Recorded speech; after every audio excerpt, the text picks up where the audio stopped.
ગામની ધરતીમાં થયો ને એ પરિવારને લાખો વાર વિષ્ણુ મહારાજના નમસ્કાર છે સાહેબ. હાલ ચૈત્ર મહિનો ચાલે, માં આદ્યશક્તિનો નવરાત્ર ચાલે. હાલ કોઈને આવો વિચાર ના આવે વર્ધનજી, હાલ આવું કરો તો પેલા કે ભૂવા બોલાવો, એ જેમ કરે એમ કરતા શો કરતા આપણે ના નહીં, આપણે કોઈ નડતા નહીં. પણ આ વિચાર આપવો ને કે સંતોની વધામણી કરવી ને બ્રહ્મ ભોજન કરાવવું ને, એ તો માં મંદિરની અંદર બેઠેલી આદ્ય શક્તિ. જોજો તમે એની મૂર્તિ જોજો સાહેબ, બે મુખ વાળી છે. આ સુધી આપણે કોઈને તપાસ કર્યો કે માં ચામુંડાને બે મુખ કેમ છે? અરે તમે એના ભગવાન પૂછો, એને ખબર નહીં હોય. ઘણી વખત હું સાહેબ બધાને પૂછું છું, સતી માતાનો એક ફોટો એવો છે અને એક હાથમાં ચોટી લબડાઈને માતાજી પકડી રહ્યા છે નાનું બાળક. એટલે હું ભુવન પૂછું કે બાળક કોણ છે? કે બાપુ એ રાક્ષસ ને પકડેલો. પણ જે દાડો એ મલકમાં કોમરું મલકમાં જયારે પેલો કોમરો હતો ને એના જોડે જયારે અડાસડી થયેલી અને હમીરો જયારે ગયો ને સાહેબ સિંધ મૂકીને, કેમ કે એ બે વિદ્યાઓ લાયો તો એવી 3.5 શબ્દની.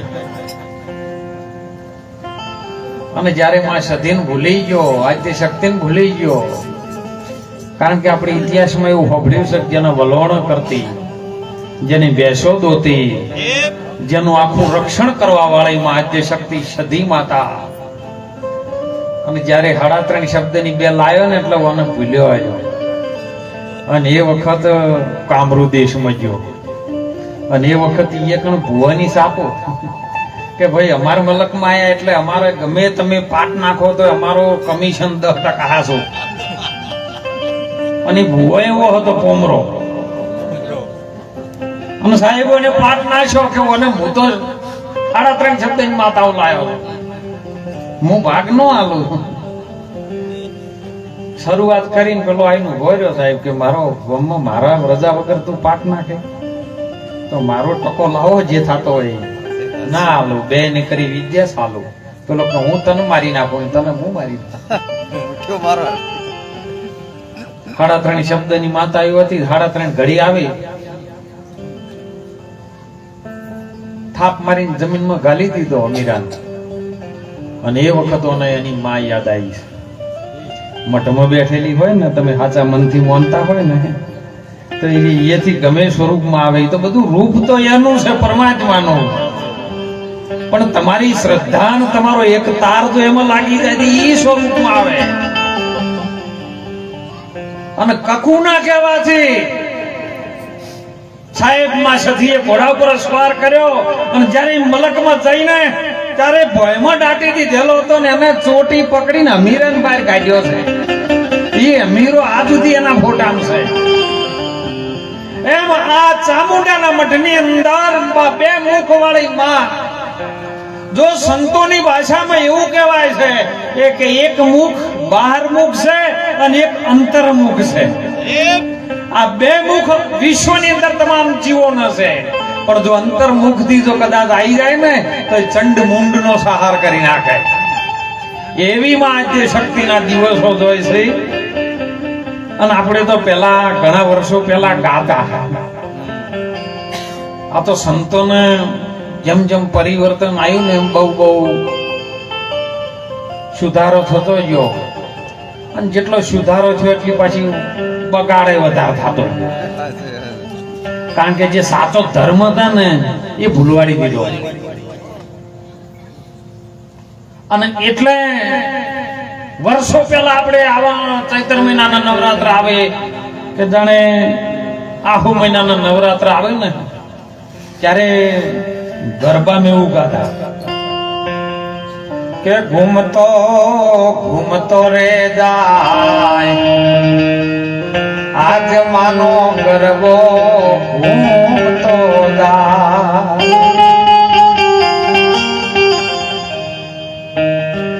રે ગરબામાં સોહે નવલખ તારલા હે મારી અંબાના શિર પર સોહાય આજ માનો ગરબો એ ઘૂમતો તમે જોજો સાહેબ આ પૃથ્વીનો ગોળો છે ને એક ધરા ઉપર છે, એક ધરી ઉપર છે, આખો પૃથ્વીનો ગોળો છે, એક ગરબો છે, આ બ્રહ્માંડ છે, એક ગરબો છે.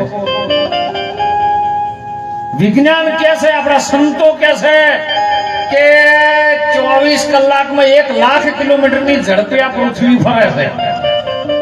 તો પૃથ્વી એક મોટામાં મોટો ગરબો નથી, તો એ શના આધાર ઉપર છે એ આપણે જાણવાનું છે. અને મારી અંબે માતાના શિર પર સોહાય એ ગરબો છે, એમાં ચંદ્ર છે, સૂર્ય છે, નવલખ તારા છે. આ ઘૂમતો ઘૂમતો ગરબો જાય, પણ તમને કોઈ દાડો લગાડવા ખબર પડી? જો સહેજ એની ધરી મૂકી દે અને જો કદાચ વધારે હલી જાય ને તો આખા બ્રહ્માંડમાં પૃથ્વી પર બધાને ખબર પડી જાય. સમતોલન જાળવી રાખવા વાળી કોઈક શક્તિ છે. હવે આપણે ડાયરેક્ટ આત્મા ઓળખવાની વાતો કરે છે તો આમાં વર્ધનજી મેળ આવે એવો નથી. કારણ કે સૃષ્ટિનું જયારે સર્જન કર્યું ને, આદિ પુરુષ જેને કહીએ, અલગ પુરુષ જેને કહીએ, પરમાત્મા જેને કહીએ, એને ઈચ્છા થઈ અને એને ખબર પડી કે હું કેવો છું, લાય મારું તો રૂપ જોવું. તમે દર્પણમાં જોવો ને એટલે તમારા શરીરનો ચહેરો દેખાય, આ શરીરનું માયાનું બનેલું આ રૂપ દેખાય, તમે ના દેખો. અને એટલે પરમાત્મા અલગ ધણીને એવી એમ ખબર પડી કે લાય મને જોવા દે કેવું છે, મને ઈચ્છા થવા દે. અને એની ઈચ્છાથી આદ્ય શક્તિ પ્રગટ કરી, આદિ શક્તિ. અને આદિ શક્તિ એ 3 નર પ્રગટ કર્યા. હવે એક અલગ પુરુષ, એક આદિ શક્તિ, 2 ને 3 નર પ્રગટ કર્યા, 5. આ 5 મળીને કર્યો છે આરાધ નિરંજન ને વચન દીધા. ધરતીના બોજ્યા ધરમ. સાહેબ આ સંતોની ઋષિ મુનિઓની વાત છે ને એ આપણા 5 દેહના પુતળા ઉપર લેવી છે.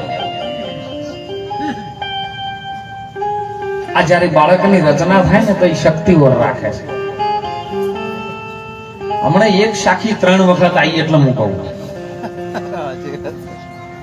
તો સાખી ઉપર સત્સંગ છે કે આધા વચન ગુરુદેવ કા અને તાકો અનંત વિચાર થકી જ્યાં મુનિજન પંડિતા ને વેદ ન પામે. તો હવે આ અડધો વચન છે શું ઈ તો કહો. એ બધા કઈ કઈ જો જ્યાં ઈ ખબર નહીં. આધા વચન કે ગુરુદેવ કા ને તાકો અનંત વિચાર, એ અડધો વચન છે, એમાં વિચાર કરે, અનંત વિચારો કર્યા, પણ આ અડધા વચન નો મેળ આવ્યો. તો જો હો ઉપદેશમાં આવ્યું હોય કે ન આવ્યું હોય, ગુરુ મહારાજે તમને આલ્યું હોય તો મુબારક, ના આલ્યું હોય તો મુબારક. મારે કોઈનું ખંડન કે મંડન કરવું નથી, પણ તમે જોજો ઓમકારનો તગડો, 3 ગુણની માયા. ભગવાન કૃષ્ણજી પણ અર્જુનને કહે છે કે આખું બ્રહ્માંડની અંદર તમામ જીવો ત્રિગુણી માયામાં ફસાઈને બેઠા. રજોગુણી, તમોગુણી, સતોગુણી. એનો ઓમકારનો જે તગડો તમે જોવો ને, તગડો, તગડાની વચ્ચે આમ કરીને આમ ઓકડો છે. એ ઓકડો છે ને એ સંસારનો છે, એમાં જેટલાય ફસાઈ જાય, મોહનો ઓકડો. અને ઓકડામાંથી કોક નીકળી જાય, પણ સુરતા જેની અધર ચડે તો, અધર ચડે ને એટલે ચંદ્રમાં જેવો બીજ જેવો આકાર છે ઓમકારના તગડા ઉપર. અને બીજ ઉપરનું એક નાનું શૂન્ય છે. પરમાત્માનું ઘર એ શૂન્યમાં છે. હવે આપણે જે વચ્ચે જે બીજ આલ્યું ને, એ બીજ એ જ અડધો મંત્ર. बीज में ब्रह्मा, बीज में विष्णु, बीज में शंकर जटाड़ा. कोई बतावी दो मने ओमाथी बीज बारा. चंद्र भी बीज में, सूर्य भी बीज में नवलख तारा. कोई बताओ मने ओमाथी बीज थी बारा. नोम आवे साहेब, आ આપણા ભારતના સંતો, અનુભવી સંતો એવું કહે છે કે તમે જે બોલો ને ગુરુ મહારાજ તમને શું આપે છે? નામ આપે છે. પણ નામ તો બોલે ને બોલાવે. નામ જે બોલે છે બોલાવે છે. હમણાં વાણીમાં આવ્યું હતું, વાગે છે નોમનો ડંકો વાગે. તમે કે જાગો જગત ના લોકો, એટલે મારા જાગી પૂછતા કે બાપુ મારા હો કીધું તો તમન કે છે તમે જાગો, મારે નહીં જાગવું. એમ ગાવા વાળો ના જાગે, એ તો બીજન કે તમે જાગો જગત ના લોકો, તમે જાગો, અમારે નહીં જાગવું. એમ નામ ઈ બોલે અને નામ બોલાવે. જે નામ છે એ બોલી રહ્યું છે એ જ ઈશ્વર છે. અને જેના આગળ તમે જે નામ વડે જોઈ રહ્યા છો એ પરમાત્માનું રૂપ છે. રૂપ એ જ માયા છે. હવે નામ અને રૂપ, હવે જે ખાઈ રહ્યા છો, ગાઈ રહ્યા છો, પચાઈ રહ્યા છો કે હોફળી રહ્યા છો, આ બધો એનો ગુણ ધર્મ છે. હવે સંતો એમાં ના પાડે છે કે નામ, રૂપ ને ગુણ મિથ્યા. અને ચોથું પદ છે અવિનાશ. એ અવિનાશી ના ભેદને જે જોણે એ હરિનો થઈ જાય દાસ. હવે તમે કયું નામ પકડ્યું છે એના પર આધાર છે. નામનો તો સંતોએ નાશ કરી દીધો કે નામ, રૂપ ને ગુણ, અને ચોથું પદ અવિનાશ. તો કયું નામ તમે જે પાડ્યું, જે પાડ્યું એ માણસના પૂતળાના પોજ ભૂતોના શરીરના ઓળખવા માટે એક ઘડી કાઢેલું કલ્પિત નામ. તો તમે કયું નામ ધારણ કર્યું છે એના ઉપર આધાર છે.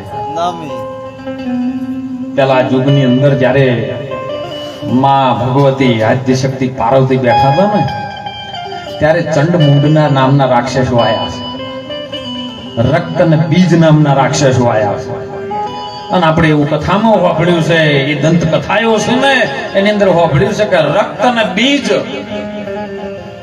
માં ભવાની જયારે મહાકાળીનું સ્વરૂપ ધારણ કર્યું, ચામુંડાનું રૂપ ધારણ કર્યું, હાથમાં ખપ્પર લીધું ને એક હાથમાં ખડક લઈને જયારે રાક્ષસોનો નાશ કરવા માટે નીકળી, અને જો કણ એક એક ટીપું પડે ને એમાંથી હજારો રાક્ષસો પેદા થાય. એક ટીપું ભય પડે એટલે બીજો પેદા થાય, એક પડે ને બીજો પેદા થાય. એટલે માતાજીને એમ છું કે હવે શું કરવું. એમ સાહેબ વિચાર કરજો. હું વળી ગૂંથડું જલેબીનો શેડો ના આવે, પણ સંતોનો શેડો કઈક ના આવે. સાહેબ માનવ અને બાપનો, બાપના મોંથી બીજ પડ્યું છે અને માના મોંથી રક્ત પડ્યું છે. આ રક્ત અને બીજ બે ટીપો જ્યારે પડે તો બીજું શરીર ઊભું નથી થતું. મને કહો, જેટલા ટીપો પડ્યા એમાંથી આ શરીર ઉત્પન્ન થયા છે. બીજું કોઈ રક્ત બીજ એવા કોઈ રાક્ષસ તો હતા જ નહીં. આ રહ્યા એ જ.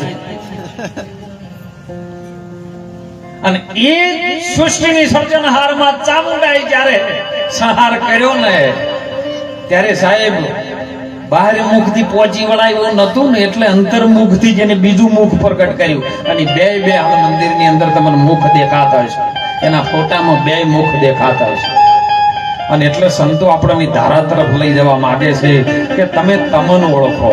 તમે હતા ઓની પહેલાય હતા, આલે છો, અને ભવિષ્યમાં પણ તમે જો એવા નથી. એવું તમારું સ્વરૂપ નામથી બાર, રૂપથી બાર, ગુણથી બાર, અને એવું તમારું સ્વરૂપ છે. તમે સનાતન સત્ય છો. પણ આ વાત ક્યારે સમજાય કે સદગુરુના ચરણમાં જાઓ, અને સદગુરુનું ચરણ એટલે વચન, અને વચનમાં તમે વસ્તુ છો પરિપૂર્ણ પાનબાઈ. વચન છે ભક્તિનું અંગ. ગંગા સતી પાનબાઈને સમજાવે છે તમે કરજો કોક વચન વાળાનો વિશ્વાસ સંગ.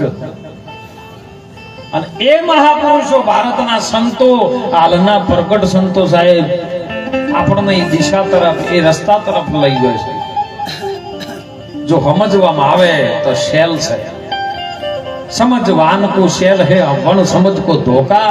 राम न रहीम दोनों एक है, चाय चावल खोया ચોખા ચાવલ કો કે ચોખા કો ભાત કો શું ફેર પડે કો હે એકનો એક છે મહારાજ.